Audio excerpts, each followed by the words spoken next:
Before we get into today's show, let me tell you about HubSpot. If you're hustling in the trenches to build a business or bootstrapping one of your own, let's talk about an AI-powered tool that can lighten up your workload a bit. HubSpot's Campaign Assistant is a game changer for creating marketing campaigns at scale. It quickly turns your key selling points into a cohesive pitch, which helps you deliver knockout emails, ads, and landing pages in minutes. So let Campaign Assistant take care of the campaigns so you can get back to growing your business. Work smarter, not harder at HubSpot.com/campaign-assistant. Howdy, folks. It is Wednesday, May 31st. I'm Jacob Cohen here with Rob Litterest and Ben Berkley, and you are listening to The Hustle Daily Show.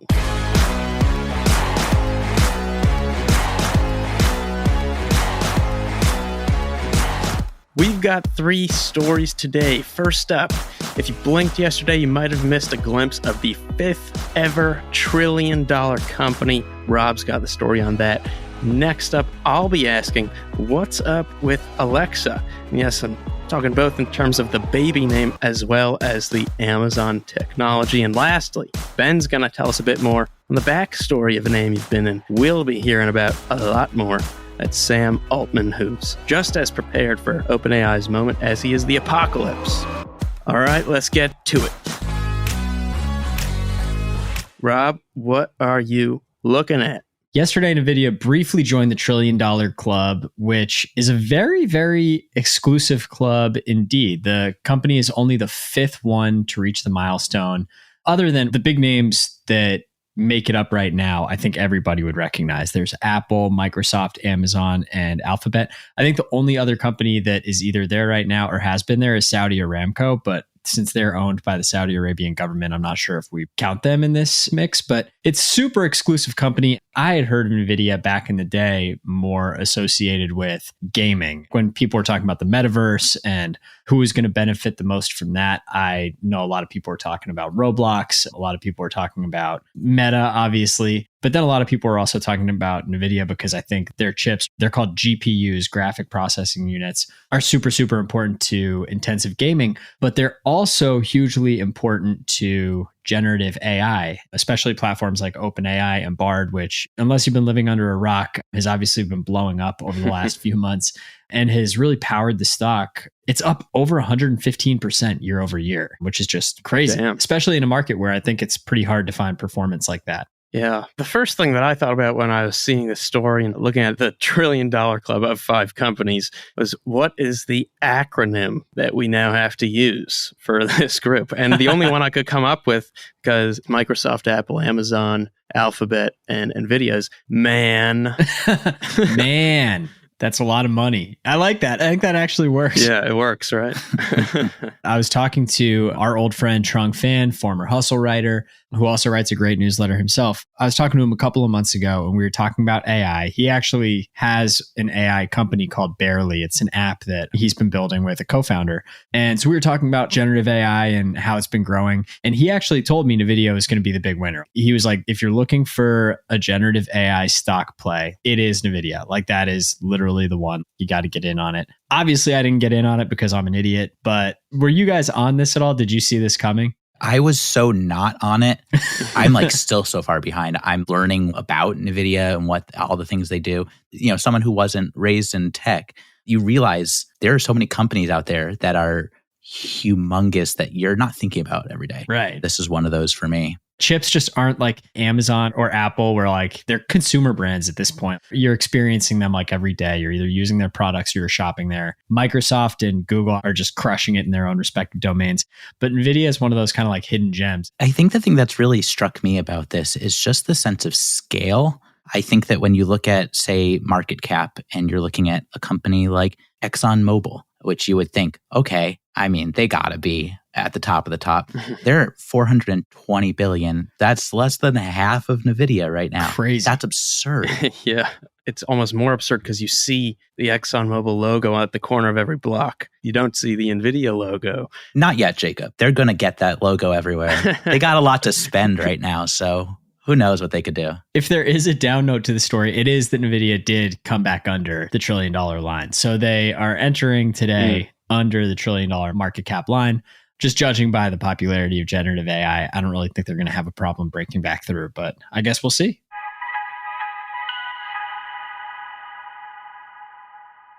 All right. So have you guys seen, by any chance, the data on the number of babies in the United States named Alexa? I haven't. Actually, yes. You have? Really? Yeah, I got to do my homework. I'm reading about baby names every morning just for fun. Good. All right. Well, for those who have not, it's one of my favorite charts to look at. Basically, if you start back in the 70s, the name Alexa kind of steadily rose in popularity up until 2015 when it peaked as the 32nd most popular baby name in the country. Now, Amazon debuted their Alexa in November of 2014. Kind of right as that peak was happening. And since that peak year and since Alexa's release, in the following years, the name Alexa has plummeted in popularity to 536th place as of 2022. Wow. Correlation isn't causation, but this one to me seems pretty clear. 100%. Now, anyway, I see this headline yesterday on The Verge that Amazon is discontinuing celebrity voice functionality on Alexa, which includes folks like Samuel L. Jackson, Shaq, and Melissa McCarthy. You can kind of have Alexa speak in their voice. Can't do everything in their voice, but it could do a bunch of fun, gimmicky stuff. Now, it's not clear exactly why Amazon made this move. Maybe it's too expensive to sustain. Unlikely for Amazon, but who knows? They've recently been embracing cost-cutting, efficiency of all kinds, so it's possible. Second option, maybe it's a sign of Amazon's Alexa blues. Last fall, a bunch of reports came out citing current and former employees about how almost a decade now after its launch, Alexa has failed to live up to the hype. It's burning through billions of dollars of annual operating losses, and thousands of employees in the Alexa unit have been laid off recently too. Or maybe, as The Verge pointed out, for some reason it doesn't fit into Amazon's future plans for Alexa. And so what are those future plans? Well, what else but AI? According to some internal documents obtained by Business Insider recently, Amazon plans to basically take the tech behind tools like ChatGPT, inject them into Alexa. Of course, this would all be connected to Amazon, the internet. That would mean turning Alexa into really more of a tool than a gimmick, which I think most people would argue is what it is today. Who knows? Maybe that means no more Sam Jackson for branding purposes, maybe for tech purposes. That is something I've been following and am very interested in. I had an Amazon Alexa and I used it quite a bit at one point. And then we got really creeped out by the whole report on always on listening and just thought that was really weird. And so we stopped using it. We use a Sonos now for our kind of house speaker. Do you guys still use an Alexa, or have you ever used an Echo or Alexa? I do not. I mean, I'm someone who I don't have Siri turned on my phone. Love it. There's something about these types of programs that just, I don't know if it's earned distrust so much as it's just, I just was born with this level of distrust in these types of programs. Yeah, I think I've been in possession of these devices and I've never actually used them. And I think that's part of the point. They want people to actually start getting real utility out of these, because people get them, realize they can't actually do much other than ask the weather, and they're a little creepy, but maybe it's really useful, they'll be used. So who knows? If it's a day that ends in Y, there's a good chance it's a day in which AI experts are out there urging caution about the threats posed by themselves, by their work, by their robot friends. We have a statement that came out yesterday. It was signed by this very impressive crew of 350 or so AI leaders. We're talking top execs like OpenAI's Sam Altman and the chief execs of Google's DeepMind and Anthropic, as well as top researchers and engineers. And this statement, which they released through the nonprofit Center for AI Safety, warned that AI could eventually pose an existential threat to humanity. Specifically, they said, quote, mitigating the risk of extinction from AI should be a global priority alongside other societal scale risks such as pandemics and nuclear war. And that was it. That was their statement. Just one sentence, and it was an impressive one because it felt so much scarier than if they had written an entire book about that. AI is on a threat level equal to nuclear war, and then they drop the mic, and guys, can you please somehow make me feel better about this? Because that's quite a line. Yeah, that hits. It's crazy how you're totally right. If they released a whole 10,000 word piece on what they were talking about, no one would read it. And this is a really good way to get their point across. I mean, you know how in every Star Wars movie, their characters kind of say, I have a bad feeling about this. I feel like if life is Star Wars, then AI industry leaders are kind of our lead characters right now with their like foreboding sense of doom. Right. And I guess also with that, we can talk more about Sam Altman, who is kind of like AI's Luke Skywalker. He's a young upstart from humble beginnings. He's growing in power, trying his best to keep the dark side at bay. This is working, right? Yes, it's working. Yeah. Okay, great. We'll drop the parallel there. I don't know if I can sustain it. But Sam Altman, let's talk about him because he's increasingly one of those names that you hear all the time. And that's because the company that he co-founded and now leads, OpenAI, is rising in prominence. So his profile has risen as well among the titans of business. And so we thought, let's take a step back and ask, who is this guy? Where did he come from? And how should we feel knowing that he may have the fate of humanity in his hands? And this is a guy who's previously copped being a doomsday prepper. Is that so? Oh, it's so. Just you wait, Jacob. But let's just really quickly hit some key points if you want to learn about him and his pre-AI days. A couple key points worth knowing. He's 38 years old. He lives in the Bay Area, and he really came on the startup scene in 2005. And that's when he dropped out of Stanford and founded a location sharing service called Looped.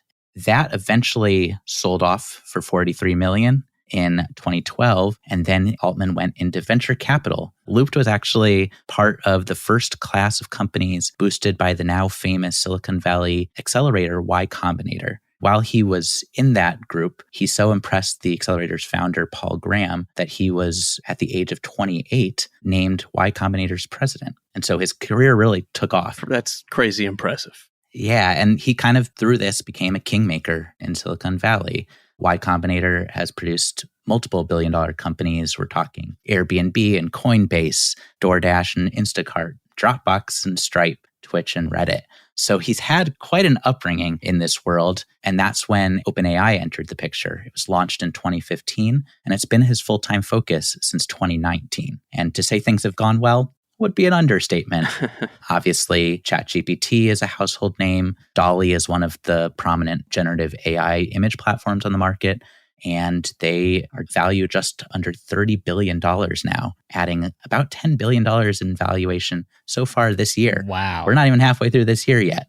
So really impressive climb. It makes sense why Altman's been such a prominent figure. It has. I mean, he's young. It seems like almost everyone you would ask on the street would have maybe only heard about him this year. Like you said, he has a long history. He's a little bit of everywhere. I mean, he's also investing wildly beyond AI as well. He's got a lot of biotech investments, supersonic jets, sports card trading platform. He's in on Neuralink and nuclear fusion energy. So he's got a lot going on. I think his net worth today was estimated around $500 million.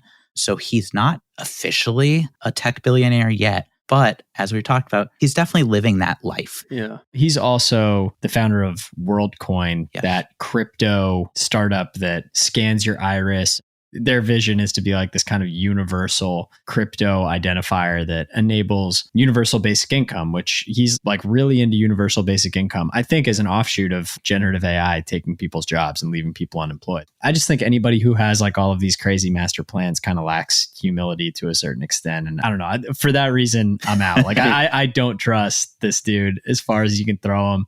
Obviously what he's done is super impressive, but I don't know, anybody who thinks that they can kind of like rebuild the universe. I'm very interested in him because I think he's kind of leaning into this playbook of like quirky rich guy proclivities. Right. Like he's got all the fast cars. I think he's owned 2 McLarens because of course he has. And he's going to Washington, D.C. now. You know, that's part of the playbook. Yeah. He's also invested a ton of money into a lifespan extension startup called Retro Biosciences. And then we teased it out. We got to get here. He admitted that he is something of a doomsday prepper.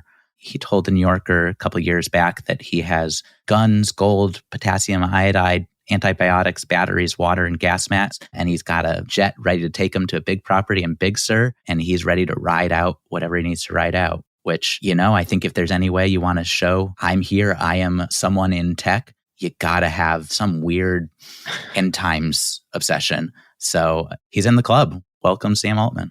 Sounds like a busy guy. Oh, yeah. I don't know when he's sleeping, but I guess he's hoping to add 10 years to everyone's life. So I guess he'll have some time for sleep later.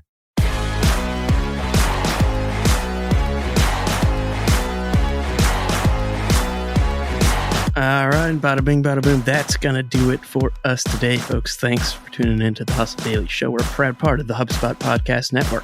Our editor today is Robert Hartwig, and our executive producer is Darren Clarke. We've got a lot more tech and business coverage in our newsletter, which you can sign up for at thehustle.co/email. Hope you have an awesome Wednesday. We'll catch you tomorrow.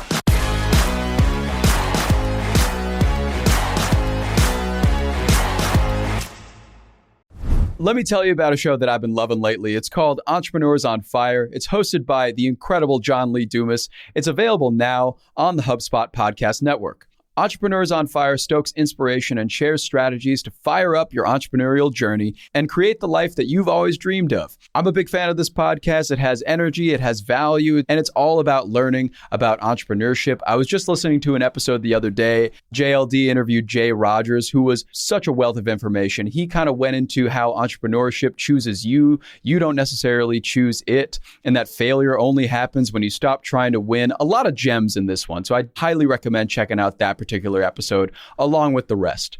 So go listen to Entrepreneurs on Fire wherever you get your podcasts. Hey guys, if you listen to the Hustle Daily Show on Google Podcasts, we want to let you know that the option will no longer be available pretty soon. Google is sunsetting its podcast app sometime in early 2024 in favor of YouTube Music, and we want to give you a heads up before it's too late, since that time's almost here. The Hustle Daily Show is available everywhere and anywhere that you listen to podcasts, like Apple Podcasts and Spotify. If you're using YouTube Music, we are there as well. If you're an Android fan, there are plenty of apps like Overcast, Pocket Casts, Player FM, and more. So just search for us wherever you decide to listen to your favorite podcasts.